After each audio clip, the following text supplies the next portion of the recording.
زين لەگەڵ لە بەرنامەی بەیانی باشە لەگەڵتان بەردەوامە بین. طبعا ئەمڕۆ کە میوانی سێممان لەگەڵمان بەردەوام بێ میوانێکی ئازیز لێرێ میوانە کە بەڕێزیان مامۆستایە و لە هەمان کاتدا شعرە نووسێ و کچی یەکێک لە شاعیرە ناودارەکانی شاری کەرکووکشە. لە ماوەکانی ڕابردووە ڤیددیۆیەک تەواوی سۆشیال میدیای چۆنڵێک گرتەوە ئەوش مامۆستایەک بوو کە فێرخوازەکانی فێری وانەی ئەدەبیاتە کرد فێری ئەو چێژەی کە لە شعرا هەیە چۆن ممارەسەیکەن لە ژیانە ئەوش ئەوە بوو کە دێرە شارێکێوت هەموو فێرخوازەکانش پێکەوە هەوڵیانەدا دێرە شارێکی تر بڵێن کۆتا وشەی کۆتا پیتی شارەکە چی بوو لەسەر ئەو ڕیتمە بەردەوامە بوون. ئەمڕۆ ئەو مامۆستا عەزیزە لێرە میوانە کە بەڕێز مامۆستا مێژووە باسی ئەدەبیات دەکەین باسی ڕۆڵی ئەدەبیات دەکەین لە قوتابخانەکانە. مامۆستا بەخێر بێت. سپاس بەخێر بێت مامۆستا. با ئەو تاخیرۆی من تۆش بیکەین باشە دێرە شارێکەڵێم بزانم تۆ چۆن وەڵامە دەیتەوە یاڵێ. دێرە شارێکی مەحوێ هەیە ئەڵێ لە ڕێی ئەو شۆخەدا خۆم کردە خاک و پێینە ناپێمان دەسا خاکی هەموو عالەم بەسەر خۆمدا نەکەم چ بکەم میم ئەوە مەحویە با منیشەر بە مەحوی دەست پێ بکەم. مەگەر بەر مەوجی بەحری ڕەحمەتم خا وەسفی سەتاری وەگەرنە زەحمەتە پابوونەوەم ناممکینە سەترم دیسان میم باشە منم سەرکردتان بۆ لەشکری خەم ئەترسم من بڕۆم بشکێ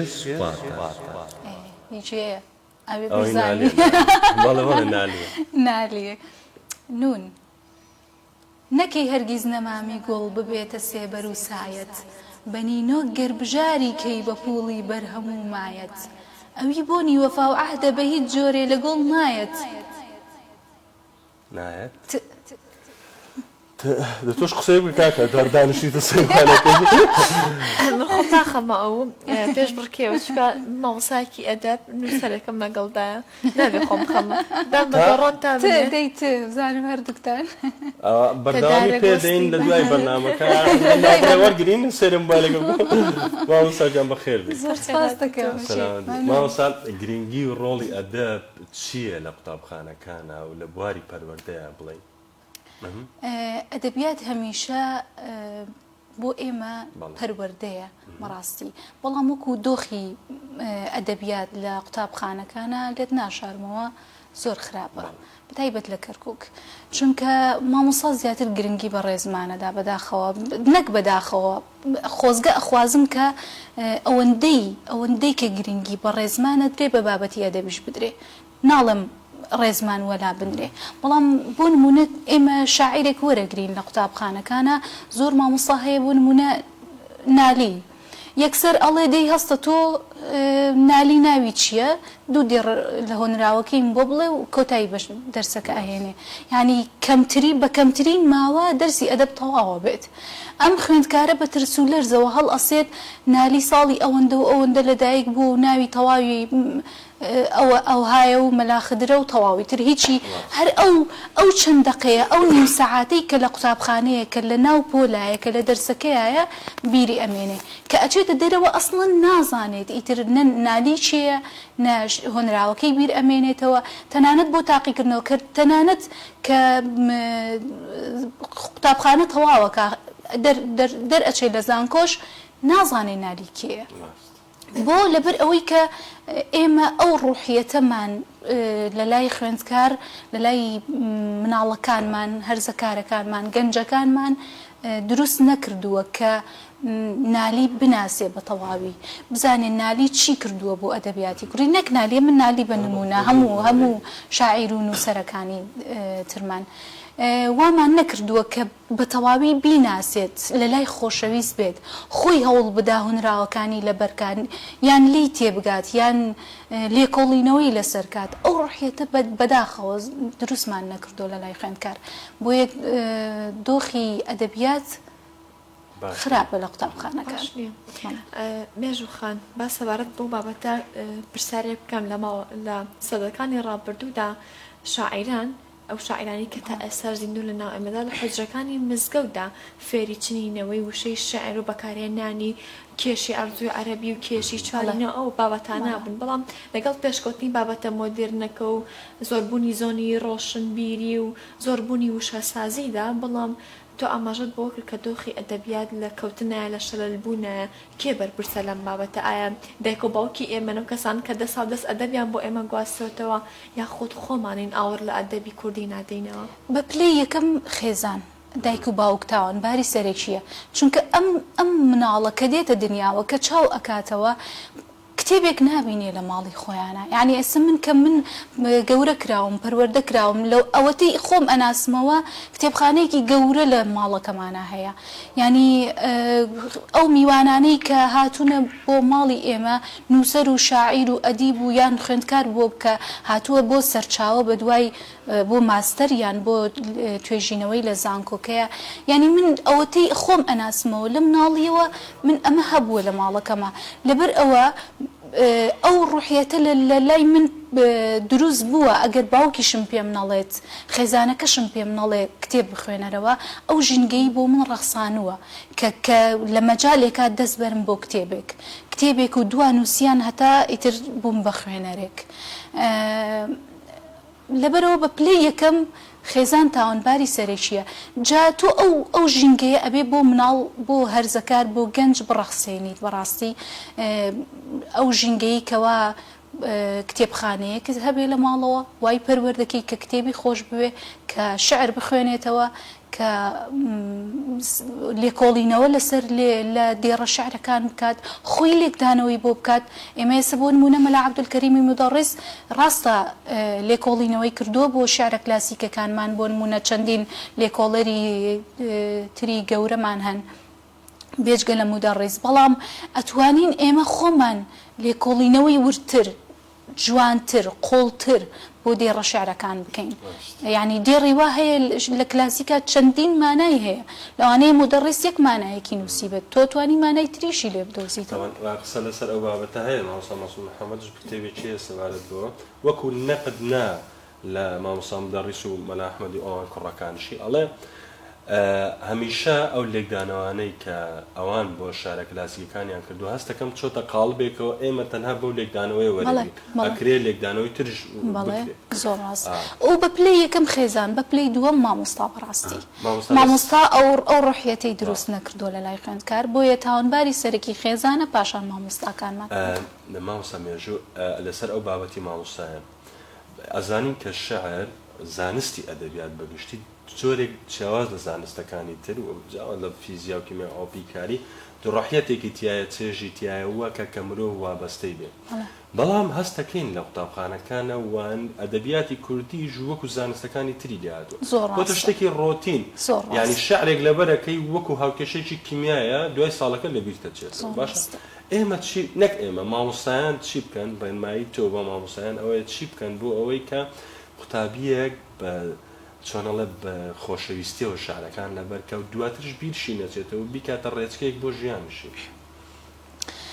واللهی ئێستا بۆ نمونە من کە شاعیرێک وەرئەگرین لە ئەدەبا پێویست ناکە ئەوانە لەبەرکا بۆ نمونە ساڵی چەند چۆتە حوجرە ئەی ساڵی چەند ئیجازەی مەلایەتی وەرگرت و ئەی ساڵی چەند ینی شاعیرێک و دوان و سیان و ساڵ و دوو سێر نییە ئەم هەمووە لەبەرکە ئەم هەموو ساڵە لەبەرکە تەنها بزانێ ناوی چییە و شعر چۆن ئەنووسرێ و ئەم شاعیرە چی بۆ ئەدەبیات کردووە دەوری ئەم لە ئەدەبیاتی کوردیات چییە بیناسێت ینی لەو ڕۆ ناکە ساڵی چەند ئەم چۆتە حوجرە ساڵی چەند خێزانی پێکێناوە ئەمانە پێویست نین بەڕاستی لە لای من بۆیە قەت ئەوە نادەمە خوێندکارەکانم تەنها ئەوەندە ئێستا بۆ نمونە بزانێت وەزن و قافیەی شعر چییە بە کەیفی خۆی هەڵەسێ وشە بۆ شعرەکە کەم ئەکات زیادەکات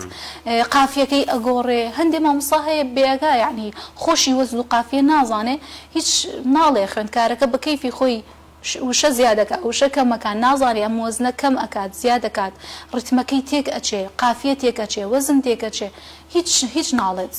هەر بەلایەوە ئاساییە بۆیە ئێمە بزانین وا لە خوێندکار بکەین کە بۆ نمونە شعر لە ڕووی ڕوخسارەوە چییە لە ڕووی ناوەڕۆکەوە چییە ڕوخساری وەزن و قافیەی وشەکانی وشە سازی ئەو شعرە کە زانی وەزن و قافیە چییە ئەزانی کە نابێت تێک بدرێ ئەزانێت کە نابێ وشەی لێکەم بکرێتەوە و زیاد بکرێ ئەمە شتێکی هەڵەیە لەبەرەوە بەڕای من ئێستا بۆ نمونە من ئەو شعرانەی بەتایبەت کە کراون بە گۆرانی بۆ خوێندکارەکانم بە سپیکەر یان بە داتاشۆ ئەو سرودانەی کە وتراون بۆ نمونە براینە لە خەو هەستن یان ئیتر گەرچی تووشی ڕەنجەڕۆی ئەوانەی هێ من بۆ نمونە پێیان ئەناسێنم یعنی بۆ نمونە دڵدار چییە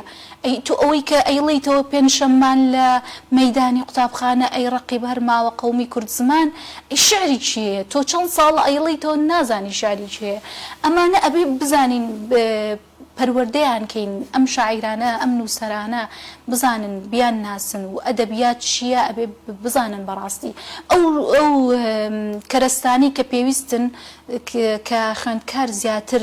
بەهۆیەوە وەری ئەگرێ بۆ نمونە داتاشۆیە یان سپیکەرە یان هەرچیەکە ئەو شعرانی کە کراون بە گۆرانی من زۆر جار بۆیان لێدەم بە سپیکەر گوێی لێگرن بۆی بیریان نەچێتەوە تۆزێ قورس بێ بۆ خوێندکارێکی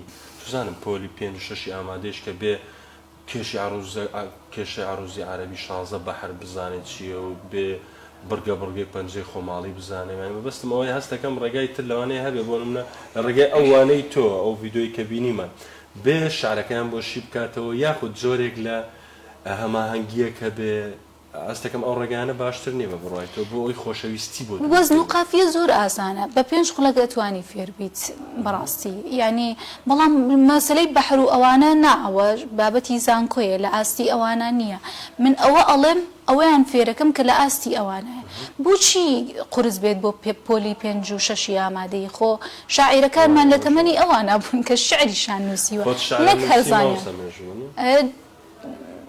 ئەتوان بڵم ینی وڕێنەیەکە کەم ناوی شاری لێ نانێ چۆن دەست پێکرد بڵێن یەکەم شعرم پۆلی 4 ئامادەی بووم ڕاستی لە ئەدادی بووم 16 ساڵ بووم شعرەکەم یەکەم شعرم ئەوینداری بوو کە چوومەوە قوتابخانە بە هاوڕێکانم وت ئەم شعرم نووسیوە و یەکەم جار بوو باوکمم خوێندۆتەوە و پێیان سیر بوو ئەیانوت ینی باوکت هیچی نەوت نەیوت تۆ دەست داوەتە ئەم شتە تۆ خوێندکاری تۆ بۆ ناچی بەلای دەرس و دەورەکەتەوە و یەکەم شعریشت ئەوینداریە و یەکەم کەسیش بە باوکت خوێندەوە پێیان سیر بوو باوکم کە خوێنمەوە وتی یەکەم جار پێم نەوە شاری خۆمە وتم بزانم ئەزانی شاری چێە خوێنمەوە تۆزێک ڕامە ئیتر دوایی دووبارە وتی دووبارەی کەرەوە بووم خوێنمەوە تی نازانم هیچیە بەڵام زۆر جوانە وتم وەڵاوە خۆم دامناوە زۆر پشتگیری کردم زۆر زۆر هاوکاری کردم یعنی تەنانەت بۆ هاوڕێ نووسەر و شاعیرەکانی ئەناردەیوت کچەکەم ئەو شارەی نووسیوە یان میوانمانە هاتووەرە بۆی بخێنەرەوە یعنی زۆر هاوکارمە بەڕاستی بە ئێستاشەوە داوای یارمەتی لێ یەکەم هەمیشە بە دوای سەرچاوەیەکا بگەڕێم کە خۆم لە کتێبخانەکەی خۆمانە بێ دەمو دەست کتێبخانەکەی ئەوم بیرەکەوێتەوە بالایەتمان نەچێت مێژوخان کچی شیرینی زۆر بەڕێز شاعری هەمیشە جوان نووس هەمیشە جوان فکر هەمیشە جوان هەست کاک متعجەباریەک لێرەوە ڕێز و سڵاوێکی زۆر تایبەتمان بۆی هەیە لە ماوەکانی ڕابردووە ماوەی بەلێسە بۆ کۆڕێکی کرد لەسەر چێژی ئازار لای ئەگەر تۆزێک باس بەڵێ لای ساوەڕی تۆزێک باسی و کۆڕمان بۆ بکەی ناوڕۆکی کۆڕەکە لە ژێر ناونیشانی چێژ ئازاری بوو لە لای سابڕی بۆچی سابڕیم هەڵبژار لەبەرەوەی کە هەستم کرد تا ڕادەیەک پشتگوێ خراوە بەڕاستی فەرامۆش کراوە ئەگەر چی شاعیرێکی کلاسیکی گەورەی زۆر جوانە بۆیە سابڕیم هەڵبژار ئەگەر چی چێژ ئازاری مەسلەی چێژ ئازاری ئەوەی کە چێژ لە ئازار ببینی لەلایەن معشوقەوە کە پێت ئەدرێ ئەم بابەتە ئەم چەمکە لە لای هەموو شاعیرە کلاسیکەکانمان هەیە بەتایبەت نالی مەحوی بەڵام من کۆڕی پێشوم لە سەر مەحوی بوو بۆیە ویستم ئەم جاریان جیاوازتر بێت شتێکی جیاوازتر بێ سابڕی خەڵکی کەرکووکە قوڕ بەسەر کە شاعیر بی زیاتر کە کەرکووکی بیدار ناناسرێت بۆیە زیاتر هەوڵمدا کە بیناسێنم و ئێستش سەودا و کەڵکەڵی ئەوە کەوتۆتە سرم کە دیوانەکەی ساخ بکەمەوە بەڕاستی لەگەڵ کەس و کار و خزمی سابڕی خۆیدا بۆ نمونە داوای یارمەتیم لە شێخ عەبدولجەبار کردووە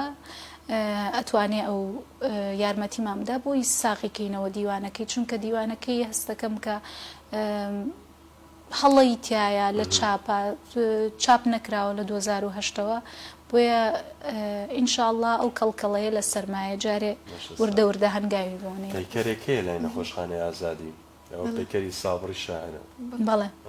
لە مێژوخان کاتی پرۆگرامەکانمانەوە خەریکە تاوا بێ بەڵام نامانەوە دەرفەتە لە دەست دەین کە خۆت لێرە ئامادەی و شعرێکی خۆتمان بۆ بخەریتەوە واللهی ئەگەر شعر بن ئەڵبەت ئێمە سەر و سەودامان زۆر باشە بنیشمان زۆر باشە لەگەڵ بابەتی ئەدەبیات زۆر چاکاوی دەیبزانی لەم شارەی من چۆنە سەنگین وەک خۆرە زەردە تیشکت بهاوە ئەو چیا و هەردە زارت هەڵێنە گیانم قوربانە سرم سەرگەردە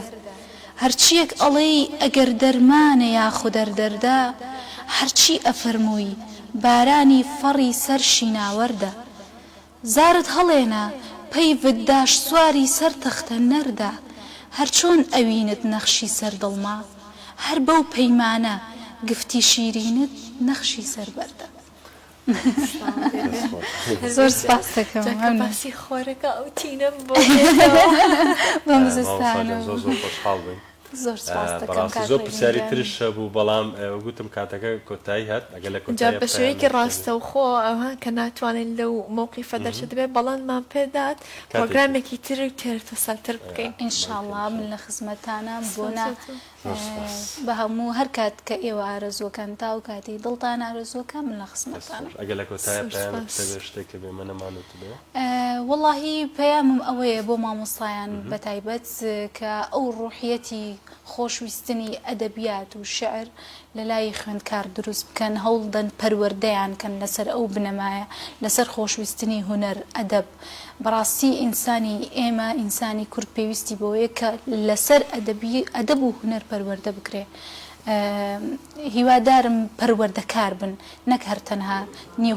سەعاتێک لەگەڵ خوێندکارە دەرسەکە بڵێنەوە بچنە دەرەوە پەروەردەکاری دروست بن زۆر سپاس دەکەم